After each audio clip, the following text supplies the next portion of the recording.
So ಅದೆಲ್ಲ ಕೂಡ ಆಯ್ತು. ಪಕ್ಷದ ಹೈಕಮಾಂಡ್ ನಾಯಕರು ನಾವು ಯಾರು ಭೇಟಿ ಮಾಡಿಲ್ಲ.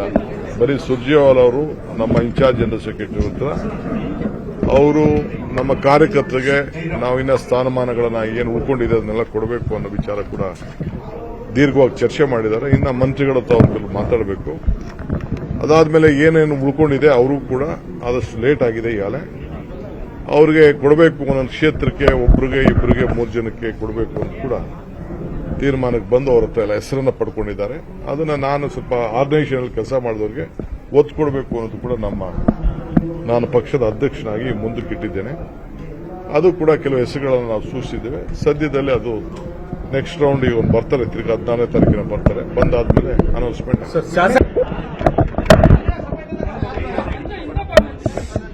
ನನ್ನ ಮಖ ಮುಚ್ಚರೆ ನಾನು ಹೋಗ್ತಾ ಇರ್ತೀನಿ.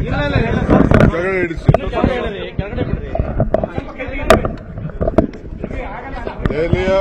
ದೆಹಲಿ ಪ್ರವಾಸ ಏನು ಕಾರ್ಯಕ್ರಮ ಇಟ್ಕೊಂಡು ನಾನು ಹೋಗಿದ್ದೆ. ಇರಿಗೇಷನ್ ವಿಚಾರದಲ್ಲಿ ನೀರಾವರಿ ಇಲಾಖೆಗೆ ಸಂಬಂಧಪಟ್ಟಂತೆ ಏನು ಕಾರ್ಯಕ್ರಮ ಇಟ್ಕೊಂಡು ನಾನು ಹೋಗಿದ್ದೆ.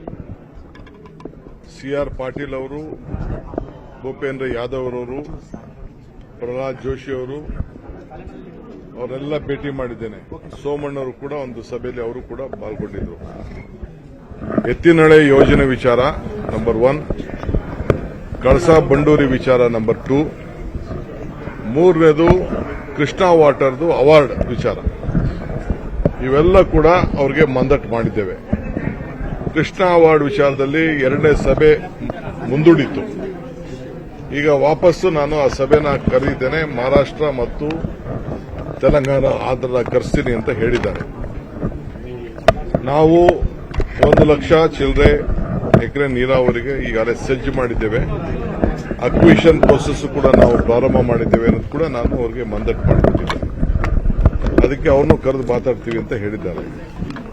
2ನೇ ವಿಚಾರ ಎತ್ತಿನಹೊಳೆ ವಿಚಾರದಲ್ಲಿ ಏನು ನಮಗೆ ಫಾರೆಸ್ಟ್ ಆಲ್ಟರ್ನೇಟಿವ್ ಲ್ಯಾಂಡ್ ಕೊಟ್ಟಿದ್ದೀವಿ, ಅದು ಕೂಡ ನಾನು ತುಮಕೂರು ಮತ್ತು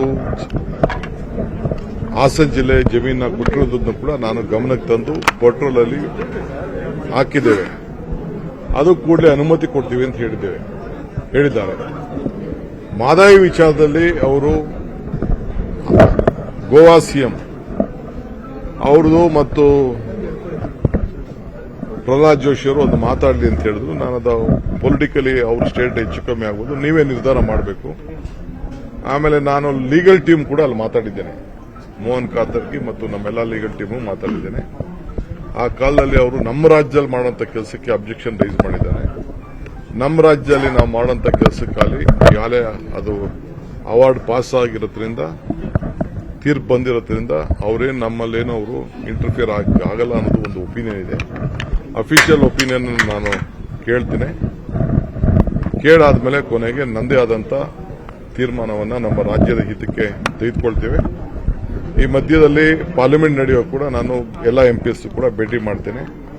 ಇದಲ್ಲದೆ 6 ಯೋಜನೆಗಳನ್ನ, ಹೊಸ ಯೋಜನೆಗಳನ್ನ ಅವ್ರ ಮುಂದೆ ಇಟ್ಟಿದ್ದೇನೆ. ಅದು ಮತ್ತು ಬರಬೇಕಾದಂತ ದುಡ್ಡು ಏನು ಕೊಡಬೇಕಾಗಿತ್ತು ಅವರು 5,300 ಕೋಟಿ, ಆ ವಿಚಾರ ಕೂಡ ಪ್ರಸ್ತಾವನೆ ಮತ್ತೆ ಮಾಡಿದ್ದೇನೆ. ಇದನ್ನ ಮುಗಿಸ್ಕೊಂಡು ಬಂದಿದ್ದೇವೆ. ಇದಲ್ಲದೆ ನಮಗೆ